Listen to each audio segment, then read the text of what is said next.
Buenos días. Buenos días, Lick.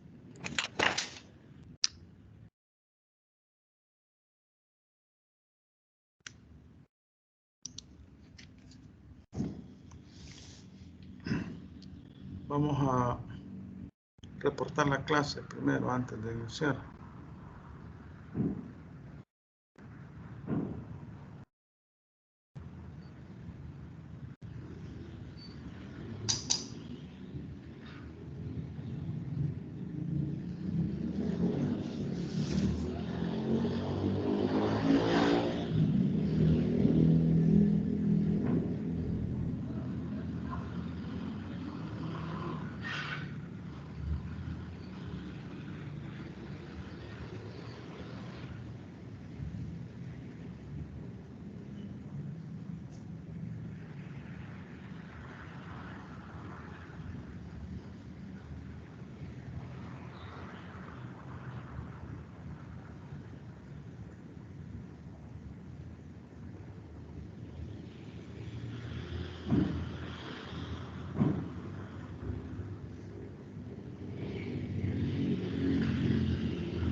Bueno, vamos a dar inicio a la clase de este día.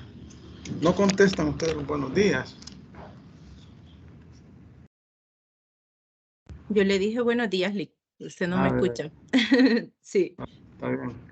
Vaya, vamos a dar Buenos días, inicio. Lick. Días a todos. Vamos a dar inicio a la clase. Esta clase va de 6:30 a 7:30, porque de 7:30 a 8 están los diferidos. Y estos diferidos son programados por la universidad. O sea, si bien es cierto, dice un rango ahí de tal fecha a tal fecha, pero el diferido debe de hacerse el día que se hizo el parcial, es decir, en este caso corresponde el día miércoles. Y son 4 personas las que se van a examinar. Entonces, por eso una hora voy a dar de clase de 6:30 a 7:30 y bueno, 7:25, 7:28 más o menos. Y de 7:30 a 8 van a ser los diferidos. Vaya, entonces el diferido implica que me quita tiempo. A mí, para la clase, pues sí, solo una hora, 30 minutos se dedican para el diferido, como es evaluación verbal. Vaya. Entonces vamos a dar inicio. Hoy vamos a comenzar a ver lo que son las operaciones bancarias neutras. Las operaciones bancarias neutras están reguladas desde el artículo 1263 al 1301 del Código de Comercio. Vamos a compartir pantalla.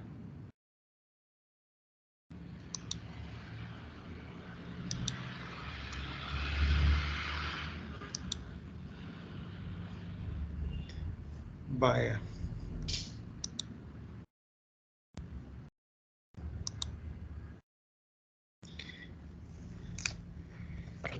Acá.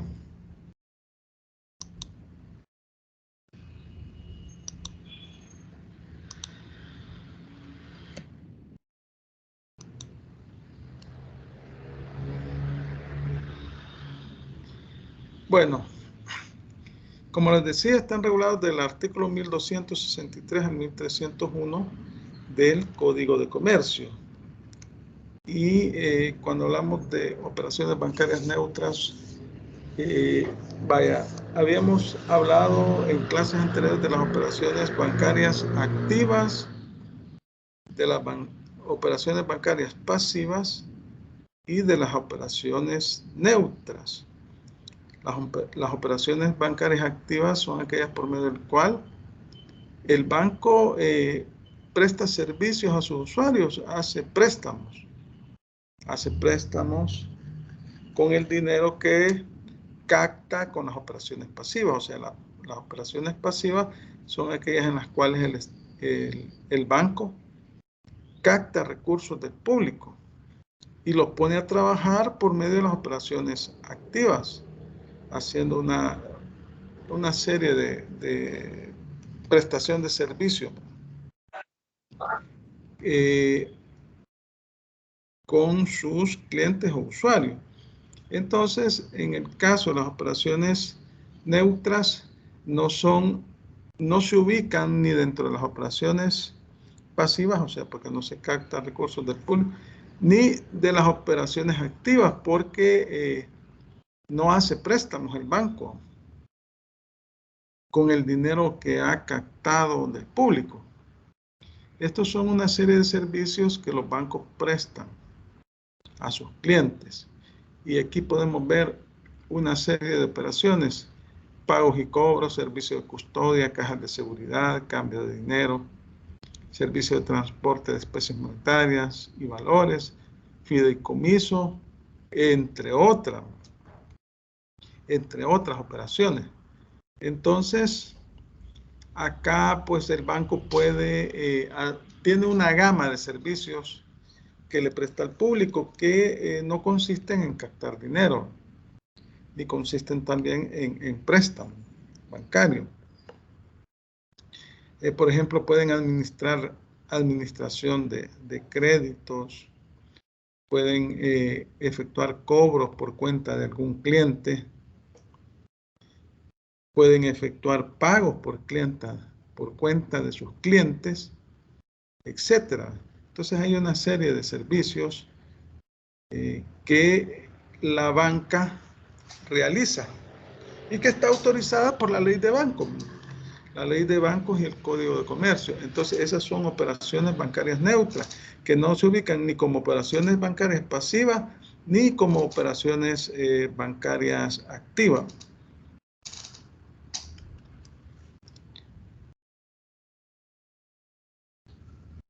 Tenemos, por ejemplo, los pagos y cobros. Estos están regulados del artículo 1264 al 1266. Vamos a ver acá. Vaya, miren, acá en el Código de Comercio, a partir del capítulo 8, podemos observar una serie de servicios que prestan los bancos. Por ejemplo, el artículo 1263 establece que los servicios que se regulan en este capítulo pueden ser prestados no solo por los bancos, sino también por cualquier otra clase de empresa. Y pues así vemos que hay empresas que transportan efectivo, empresas de seguridad, Celsa-Prosa, todas esas empresas. Habría que ver quiénes son los accionistas de esas empresas, porque pueden ser los mismos dueños de los bancos.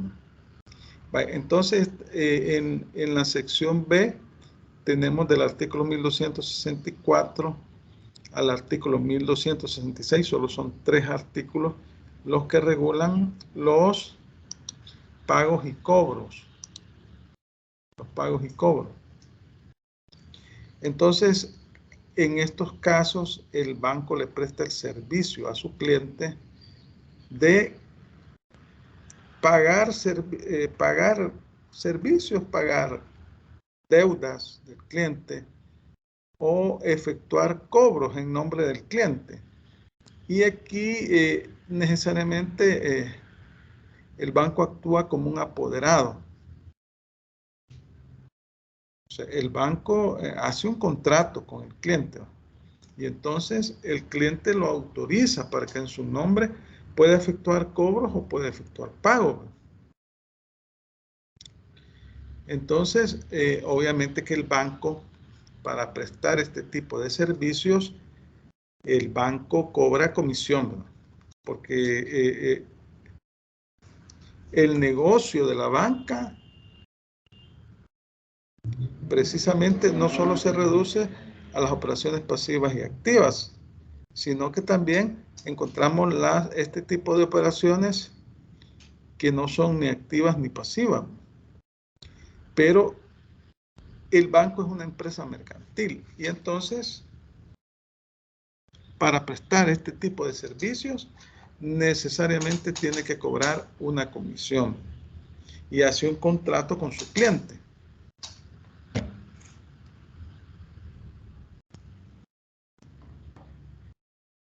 Vaya, entonces,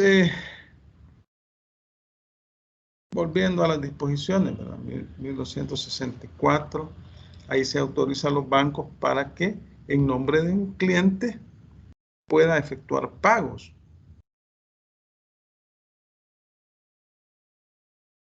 El cliente le delega al banco una serie de servicios que quiere que le preste el banco. Por ejemplo, le dice, mire, quiero que me pague la casa, por ejemplo. Bueno, no sé qué tipo tienen que ser empresas grandes, ¿no? Y el banco les ofrece ese servicio. Entonces, o puede el banco, el cliente decirle al banco, mire, quiero que usted se encargue de pagarme mis servicios, mis deudas, pago de la casa, pago de mis recibos, pero me lo descuenta de mi cuenta bancaria. Entonces el banco le descuenta, hace los abonos, hace los pagos y se lo va descontando, se lo va descontando. Algo así como la afiliación de la tarjeta de crédito que le ofrecen ese servicio, por ejemplo, muchas empresas, por ejemplo, estas compañías que se dedican a la telefonía celular, ¿verdad? Le ofrecen, afilia tu tarjeta, le dicen a uno, y entonces hacen mensualmente cobro, ¿verdad? Cada vez que emiten el recibo, automáticamente le hacen el cobro y se lo descuentan de su cuenta de ahorro o de su cuenta corriente. Entonces, los bancos pueden efectuar pagos en la plaza de su residencia o en otra distinta por cuenta de un cliente que previamente les abone su importe o autorice que se lo cargue en cuenta mediante la entrega de giros o de cheques. Vaya, normalmente pueden ser los llamados cheques de caja, porque la verdad que el cheque de caja lo emite el banco para efectuar un pago a petición del cliente. O los giros son documentos que emite el banco para documentar esos pagos. Puede ser una transferencia, son transferencias bancarias que se efectúan, abonos a las cuentas de los clientes, y entonces el cliente hace un contrato con el banco y le pide que le emita un giro para que efectúe los pagos. Los giros son documentos que no constituyen títulos valores, así lo establece el artículo 1264, pero que sirven para efectuar los pagos del cliente. En realidad son los documentos de respaldo que utiliza el banco para efectuar los pagos. Y a lo sumo los cheques de caja. Y también vimos anteriormente que los bancos pueden hacer cobros de títulos valores por cuenta de sus clientes. Lo único que tiene que hacer el banco en estos casos es estar pendiente de las operaciones del título valor, es decir, si hay que pagar,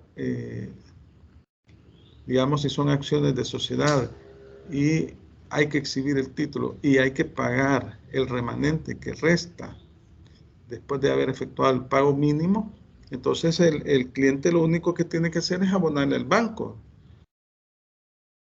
O debe estar pendiente del vencimiento del título para efectuar el cobro, inclusive de hacer los protestos respectivos. Y entonces esos servicios son prestados por los bancos, pero debe de cobrar una comisión. Vamos a ver el artículo 1264. ¿Alguien que me haga el favor de leerme el artículo 1264? Yoli, con gusto. Hágame el favor. Pagos y cobros. Artículo 1264. Los bancos podrán efectuar pagos en la plaza de su residencia o de distinta por cuenta de un cliente que previamente les abone su importe o autorice que se le carguen en la cuenta mediante la entrega de giros o cheques.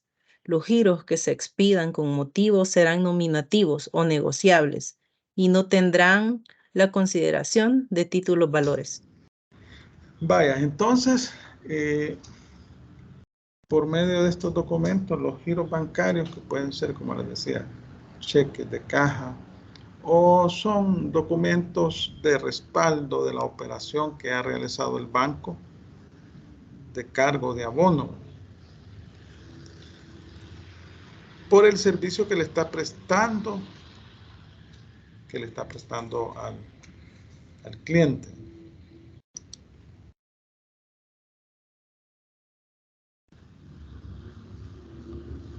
Licenciado, ¿Sí? es decir, que son documentos de respaldo para el comprobar que se hizo dicha transacción, el giro. Sí, el giro bueno, más que de respaldo, es un documento de pago, digamos. Pero usted lo que observa es que ahí se encuentra el resumen de la operación que se ha hecho. Es decir, el banco tiene que respaldar esa operación y lo hace por medio de un giro. Pero en realidad no son más que operaciones de cargo y abono, transferencias bancarias, pero ahí así quedan documentadas. Así quedan documentadas, porque usted solo le ordena al banco, mire, hace el contrato con el banco y el banco se encarga de efectuar las transferencias bancarias, los cargos, los abonos, efectuar los pagos respectivos. Ahora bien, cuando son títulos valores, como ustedes saben que, por ejemplo, las letras de cambio, los cheques, tienen una fecha de vencimiento. Y en esa fecha de vencimiento hay que, por ejemplo, el caso de la letra de cambio, hay que efectuar el cobro de esa letra de cambio al vencimiento. Entonces, si se presenta el vencimiento y se exhibe el documento al deudor principal y este no efectúa el pago, entonces hay que levantar el protesto. ¿Y qué es el protesto? No es más que una operación, un acta breve que se levanta en el reverso del documento, debe estar en el mismo documento o en hoja que se le adhiera. Y ahí se hace constar que el título de valor fue presentado para su cobro y este no fue pagado por el principal obligado. Eso es el protesto. Entonces, todo ese tipo de operaciones relacionadas con los títulos valores, el banco las efectúa por cuenta de su cliente, como consecuencia del contrato que tienen ambos, entre el banco y el cliente. Y para eso el banco cobra comisiones. Entonces, puede el banco también actuar como cajero de sus clientes, efectuando cobros por cuenta del cliente. Y bueno, hace los cobros por cuenta de su cliente, pero el cliente le debe pagar una comisión, ¿verdad? Vaya, vamos a ver los artículos 1265 y 1266. Vaya, una persona que me lea el artículo 1265, por favor. Artículo 1265. El cobro de letra de cambio, cheques, cupones, documentos en general por cuenta ajena podrán practicarse por los bancos en las condiciones previamente determinen. El banco deberá protestar los documentos que necesiten este requisito, si no se hubiere pactado lo contrario. Vaya, entonces, como les decía, el protesto, ustedes lo vieron en Derecho Mercantil 2, ¿verdad?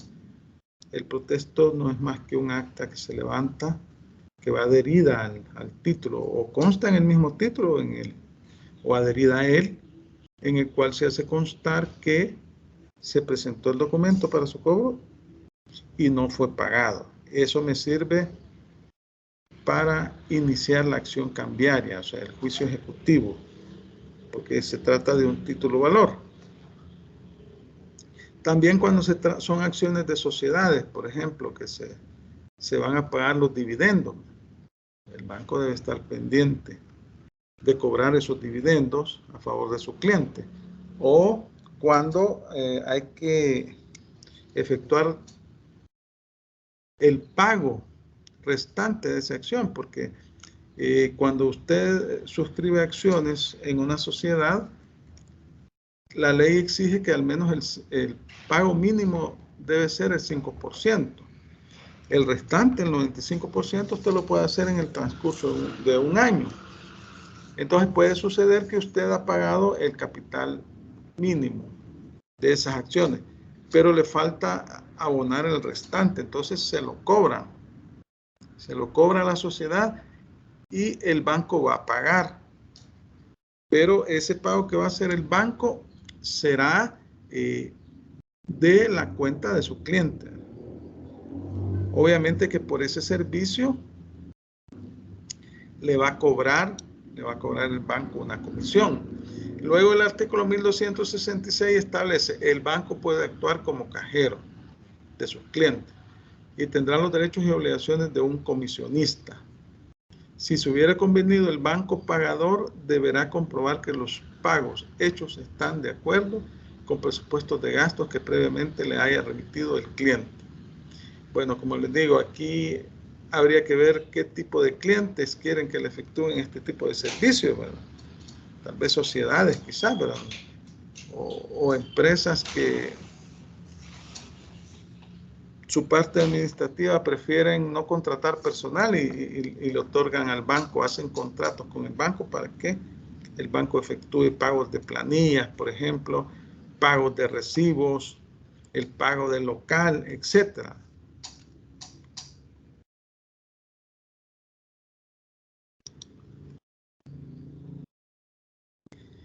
Otro servicio que prestan los bancos, y ese está establecido en los artículos 1267 y 1268 del Código de Comercio, son los famosos servicios de custodia. Vale, entonces, lo que normalmente vemos nosotros es que existen empresas, por ejemplo, las empresas de seguridad, ¿verdad? Que tienen vehículos donde transportan dinero, y también están otro tipo de empresas que, por ejemplo, empresas de empeño, etcétera. Pero aquí el caso de los servicios de custodia, este servicio que presta la banca consiste en que el cliente le lleva dinero, títulos, valores, joyas, ese tipo de cosas, ¿no? Y se los entrega al banco para que éste los custodie. Y en una caja fuerte, ¿verdad? Ahí están, por ejemplo, las joyas, ¿verdad? Alguien puede tener joyas, diamantes, ese tipo de cosas. Y contrata los servicios de un banco para que éste custodie esos servicios. Entonces, no es más que un servicio de depósito. Depósito común y corriente, depósito general, porque el banco custodia el bien que le entrega a su cliente por el plazo estipulado en el contrato, y al final del plazo debe de entregar ese bien. No es como el caso de los depósitos en cuenta de ahorro o en cuenta corriente, que son depósitos irregulares.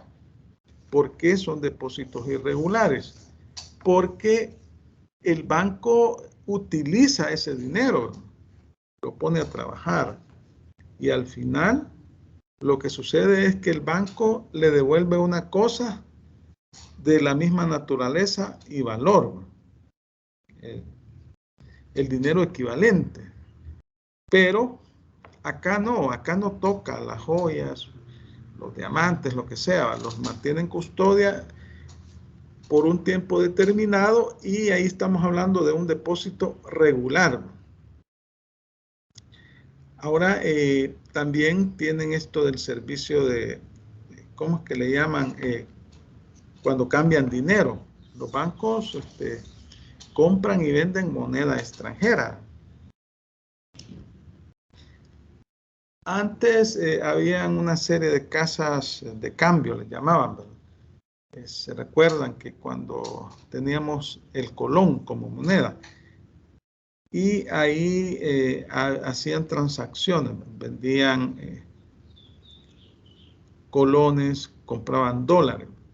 Entonces, en este tipo de operaciones, con el caso de moneda extranjera, el banco, usted le puede entregar dólares a cambio de euros.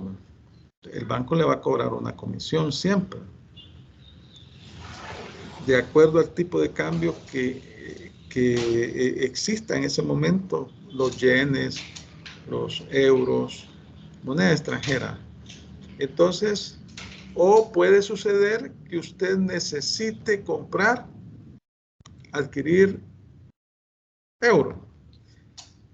Acude al banco y le dice, mire, yo necesito euros. Vaya, mire, el tipo la tasa de cambio es esto. Y aquí le vamos a cobrar una comisión. Entonces usted compra euros. O puede ser que usted tiene euros y necesita cambiarlos por dólares. Entonces el banco también le presta ese servicio, pero le cobra una comisión por la compra y venta de moneda extranjera. Vamos a ver los artículos 1267 y 1268. Alguien que me haga el favor de leerme el 1267.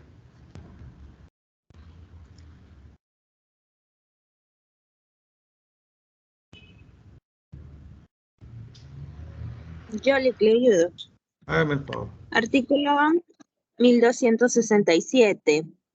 Los depósitos de numerarios o títulos con especificación de las monedas o de los documentos y los constituidos en caja, sobre o saco cerrado no transfieren la propiedad al depositario y lo obligan a la simple conservación material de la cosa depositada. Vaya, entonces estamos hablando que en realidad este servicio que prestan los bancos es un depósito regular.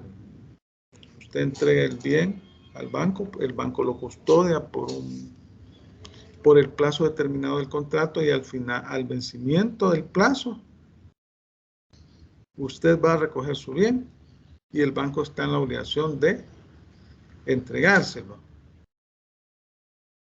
Pero en el contrato han pactado comisiones. El banco le va a cobrar por prestarle ese tipo de servicio. Vaya, alguien que me lea el 1268.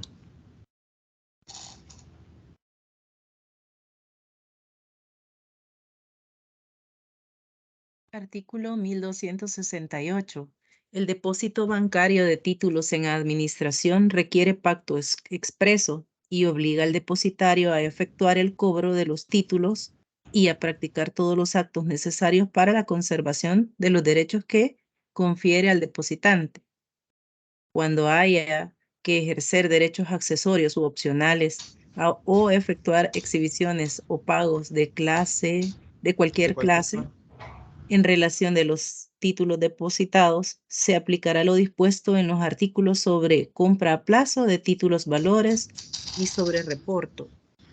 Vaya, la custodia de títulos valores. En el caso de las sociedades, a veces se exige que para participar en determinadas sesiones de la Junta General deben de depositarse los títulos, o sea, las acciones que posee el accionista en una institución bancaria por el plazo establecido. Y entonces los accionistas depositan esas acciones en estas instituciones bancarias. Pero el banco debe de estar pendiente de cualquier vencimiento que tenga el documento, de protestarlo, de efectuar los cobros en el caso de dividendos, etcétera, y de ejercer las acciones y todos los derechos del del documento que el cliente les ha confiado. Esa es la obligación del banco. Entonces aquí es lo que llamamos depósitos en administración.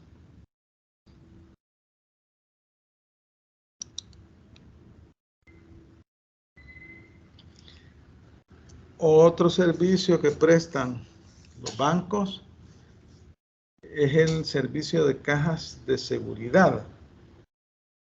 Bueno, ¿y esto cómo es? Me van a decir ustedes. Vamos a ver las disposiciones, es del 1269, 1263, 73, cajas de seguridad. Bueno, aquí estamos hablando de caja fuerte, ¿no? El banco pone a disposición del cliente cajas fuertes o cajas de seguridad, les llaman.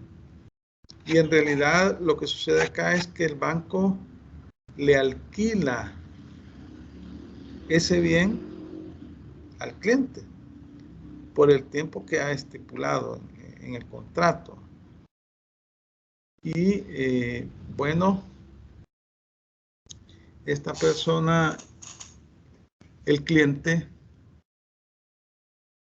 tiene bajo su posesión este tipo de cajas de seguridad para guardar dinero, guardar documentos, etcétera. Ahí tienen la combinación para aperturar ese tipo de documentos, ¿no? Ese tipo de cajas de seguridad para poderlos abrir. Y el banco le garantiza al cliente que ese bien le tiene condiciones de seguridad para mantener íntegro esos documentos. Y bueno, el cliente tiene acceso a la clave a la combinación para aperturar esa caja de seguridad, ¿no? El banco responde por cualquier daño que pueda sufrir el cliente. Licenciado, Como consecuencia, en ese caso hay cobro de comisión siempre, ¿verdad? Sí, pues sí. Gana Aquí el banco. Sí, aquí básicamente estamos hablando que es una especie de contrato de alquiler, ¿verdad? De arrendamiento sería un contrato de arrendamiento, en donde le está arrendando por un tiempo determinado esta caja de seguridad para que el cliente la utilice. Y normalmente los clientes lo que hacen es guardar bienes, ¿no? Pero el banco debe garantizarle al cliente que ese bien tiene todas las condiciones de seguridad necesarias, porque el banco responde por cualquier perjuicio que le pueda suceder al cliente como consecuencia de la prestación de ese servicio. Digamos que la caja de seguridad pueda ser vulnerada, porque estos tienen claves de acceso. El banco se convierte en responsable de todo daño que sufran los usuarios a causa de violencia cometida sobre las cajas o de la apertura indebida de las mismas. Así dice la disposición. Entonces, ¿cuáles son las responsabilidades que el banco contrae como consecuencia de este tipo de servicio? Y aquí los podemos ver en la lámina. Los requisitos que debe llenar el usuario de una caja de seguridad para autorizar a otras personas el acceso a la misma.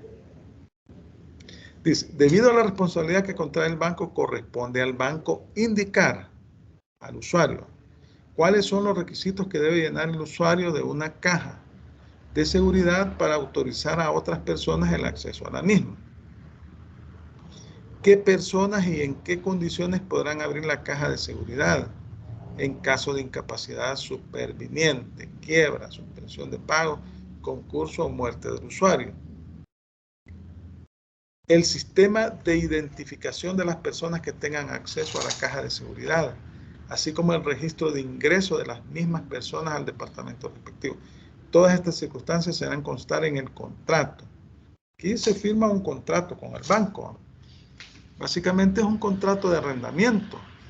El banco le va a prestar ese servicio de caja de seguridad al cliente, pero le va a garantizar todas las condiciones necesarias para que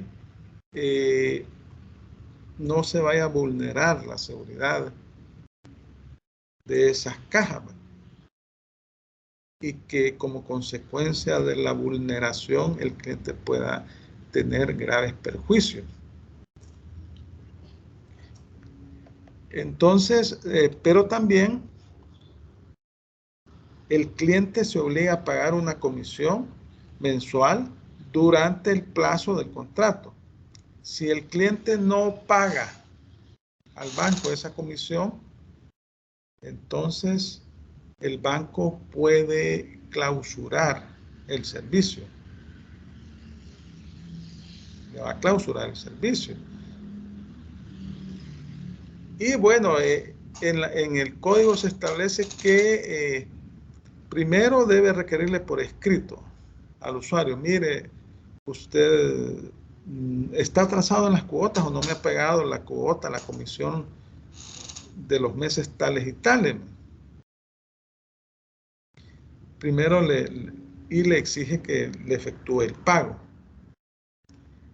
Luego, si en el término de 15 días después de que se le ha hecho el requerimiento al cliente para que efectúe el pago, no lo hace, no hace el pago, ni tampoco desocupa la caja de seguridad o entrega la caja de seguridad, entonces el banco va a proceder a la apertura y desocupación de la caja de seguridad, y lo hace haciendo un acta notarial ante notario.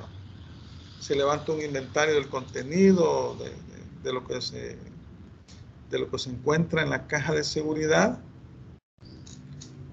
y esto se deposita ante el juez competente.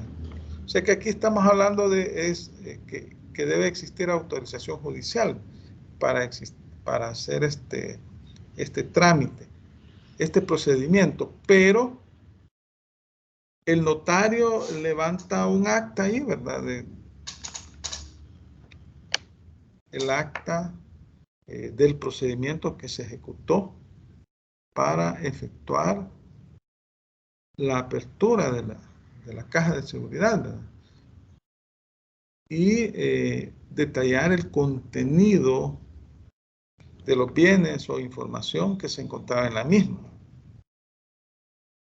Luego estos bienes se depositan en la orden del tribunal competente, del juzgado que sea competente. Tendría que ser un juzgado de lo civil y mercantil, ¿verdad? Vaya, otra situación que se da es que cuando se vence el contrato, se puede prorrogar automáticamente siempre y cuando el cliente así lo decida, o puede el cliente decidir terminar el servicio, y entonces en ese caso tendría que desocupar la caja de seguridad y tendría que al mismo tiempo el banco, ¿no? el usuario entregar la caja y retirar los bienes. Ahora bien, cuando no se efectúa el pago de la comisión y se hace el procedimiento de aperturar la caja de seguridad por medio del banco y sacar los bienes contenidos en la caja de seguridad, entonces, y si son varias las cuotas que el cliente le debe al banco, se va a efectuar, el cliente se va a cobrar con los bienes que se encontraban en la caja de seguridad, los va a someter a subasta pública. Y en esa subasta pública lo que va a suceder es que de lo que se obtenga, el banco se va a pagar el importe de la deuda, y la diferencia se la va a devolver al cliente. Vamos a leer los artículos para... 1269 a 1273, ¿verdad? 1269 a 1273. Vamos a ver. Alguien que me lea en 1269.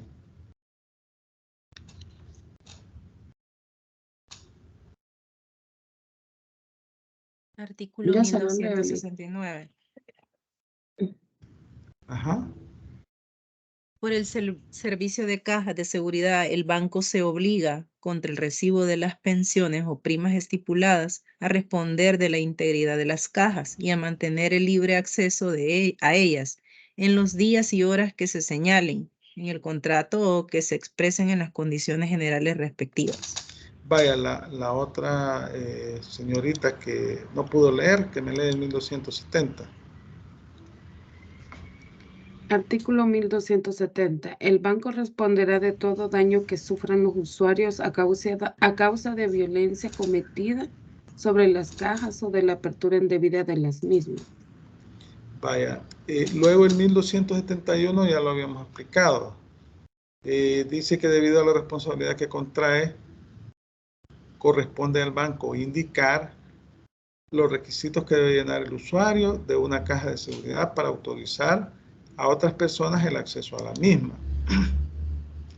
¿Qué personas y en qué condiciones podrán abrir la caja de seguridad en caso de incapacidad superviniente, quiebra, suspensión de pagos, concurso o muerte del usuario?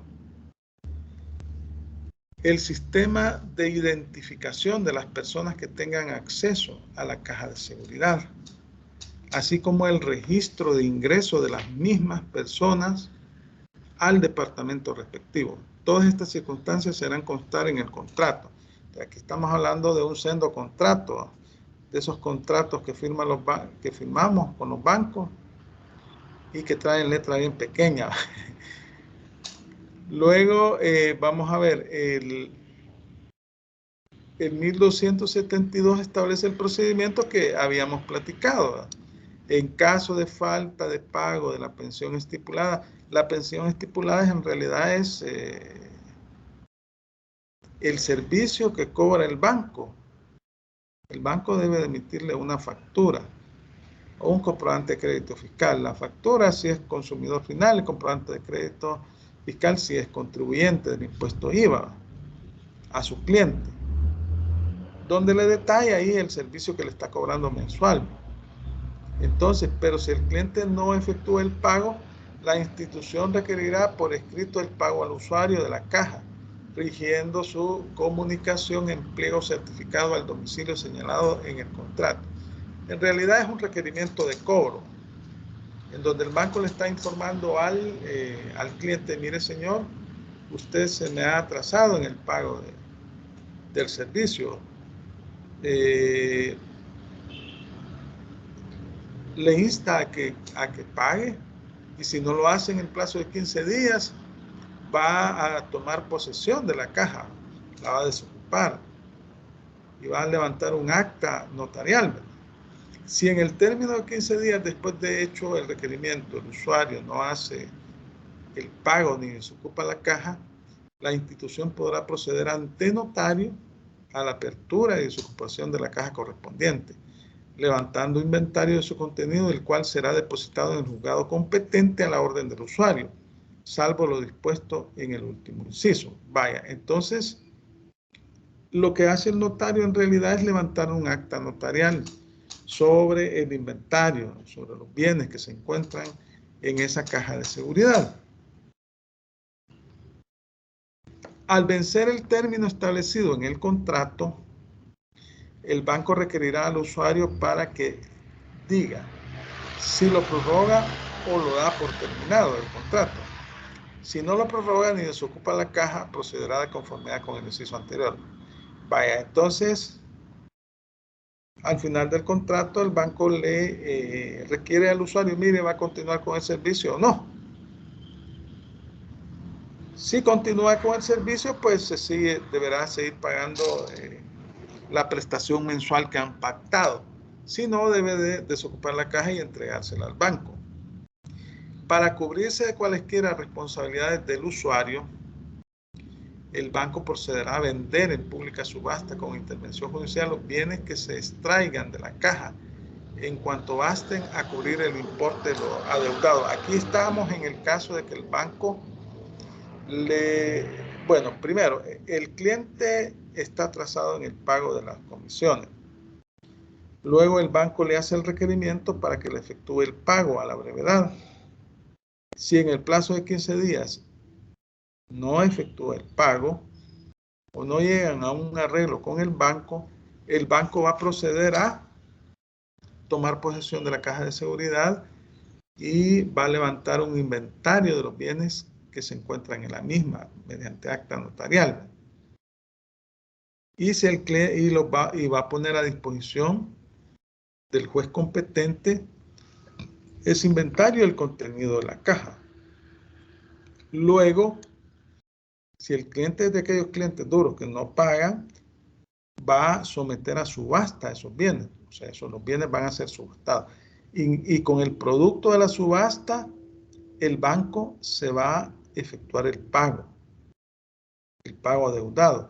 Y si existe alguna diferencia, bueno, ahí hay que cobrar los costos de las subastas, todos esos gastos administrativos que genera una subasta. La diferencia, si hay una diferencia, se le entrega al cliente. También en el artículo 1273 se establece una obligación para el caso de los usuarios. Y el objetivo de esta restricción u obligación es mantener la integridad de la caja de seguridad, o sea, que no vaya a tener ningún tipo de deterioro. Es decir, que el usuario no debe de guardar en la caja mercancías, productos o documentos que puedan deteriorarla. Eso dice el artículo 1273. El usuario tiene la obligación de abstenerse de conservar en las cajas objetos que puedan producir daños o que se prohíban por pacto expreso o de acuerdo con las condiciones generales. ¿Qué podría ser un objeto peligroso? Dinamita, por ejemplo, guardar dinamita en una caja de seguridad me puede causar, por el calor y todo, si explota va a causar graves inconvenientes a la caja de seguridad. Entonces, la misma ley se encarga también de establecer estas obligaciones. Entonces, aquí básicamente estamos hablando de un servicio en el cual el banco pone a disposición de su cliente una caja de seguridad para que éste la utilice para guardar dinero, para guardar bienes de alto valor.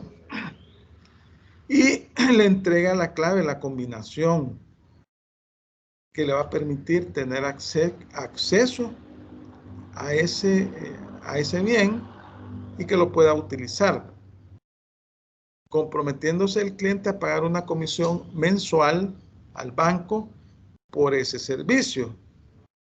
Y además comprometiéndose el cliente a guardar la integridad de la caja, es decir, no almacenar en esa caja de seguridad bienes que puedan deteriorarla. Pero el banco se compromete en garantizar la integridad de esa caja de seguridad, de tal manera que cualquier daño o perjuicio que pueda sufrir su cliente como consecuencia de la vulnerabilidad de esa caja de seguridad que pudo ser abierta por terceras personas de manera fácil, entonces el banco le va a responder al cliente. El banco en esos casos le debe de responder al cliente.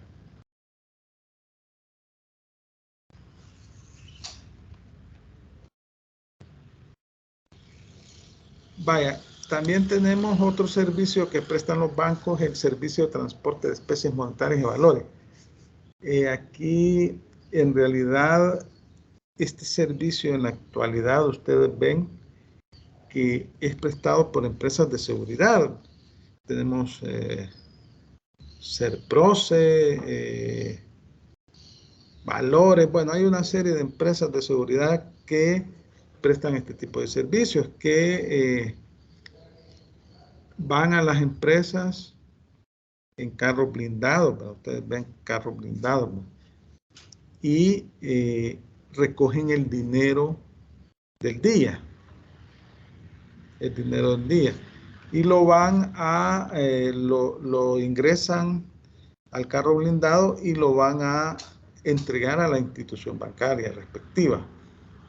Algunas empresas, ustedes podrán, no sé si han observado, pequeñas empresas, que al final del día se van mandan a un empleado con el montón de dinero al banco a remesarlo. Yo he visto varios casos de eso, una situación altamente peligrosa, porque en el cruce de la calle pueden asaltar a la persona. Entonces, sin embargo, los bancos también ofrecen este servicio, sobre todo aquellas empresas que tienen volúmenes de operaciones. Por ejemplo, el caso de los supermercados. Imagínense los bancos, los supermercados, quiero decir, ese negocio, supermercado, imagínense cuánto recaudan diariamente. Me imagino que al interior de los supermercados han de haber cajas de seguridad también, ¿verdad?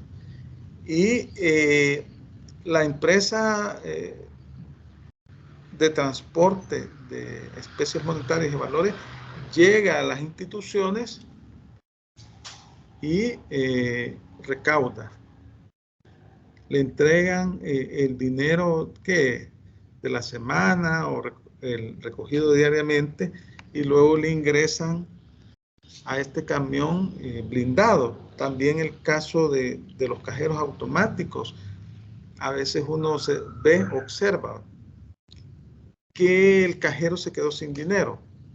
De repente aparece una empresa de seguridad, ¿verdad?, en un carro blindado y con personal administrativo del banco, y hacen una serie de operaciones en el cajero y le ingresan el dinero. Entonces, estos servicios de transporte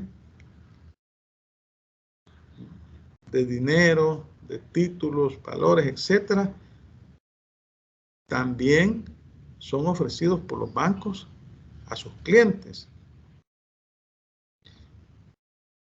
Y obviamente que estos vehículos son blindados y van alrededor de 4 o 5 personas bien armadas, ¿verdad?, bien armadas ahí.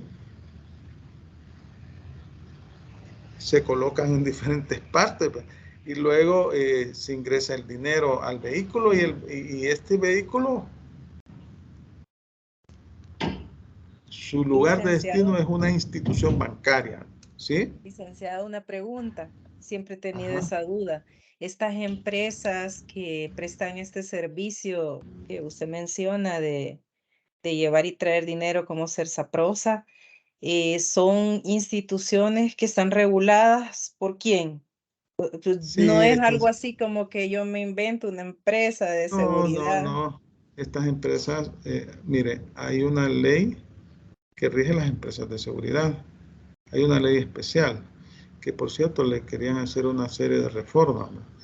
Empresas de seguridad privada les llaman, porque, bueno, hay un proyecto de ley en la Asamblea Legislativa porque les pagan muy mal a sus trabajadores, ¿no?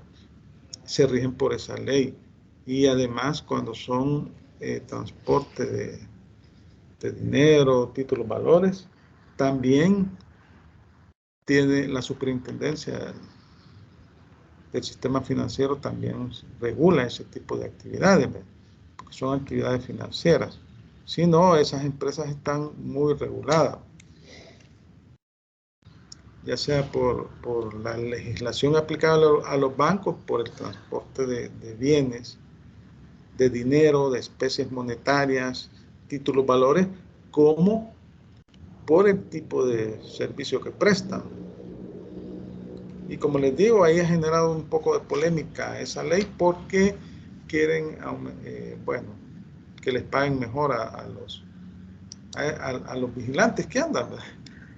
Bueno, es que como estas empresas de seguridad en realidad tienen diferentes tipos de servicios.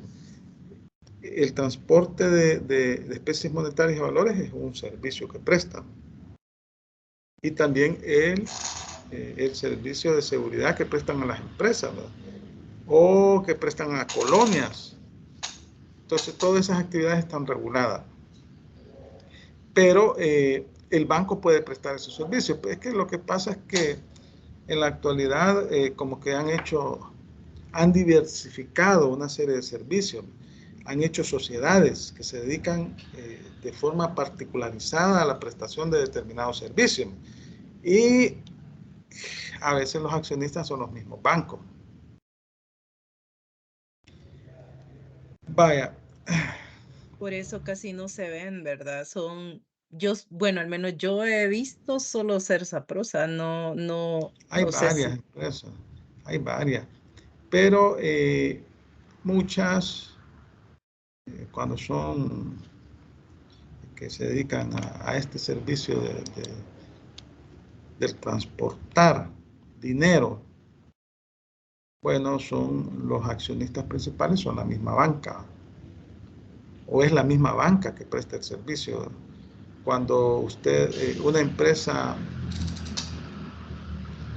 compra y vende, como son establecimientos mercantiles abiertos al público, hacen actos en masa, actos de comercio. Al final del día, todo el dinero recaudado se lo entregan a una empresa de esta. Obviamente que tiene que haber el dinero recaudado el día anterior, por ejemplo. Pero ellos tienen también ese dinero guardado en cajas de seguridad.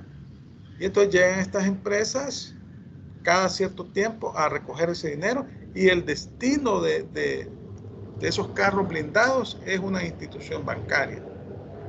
Van para los bancos. Entonces acá lo que sucede es que hay una prestación de un servicio, existe un contrato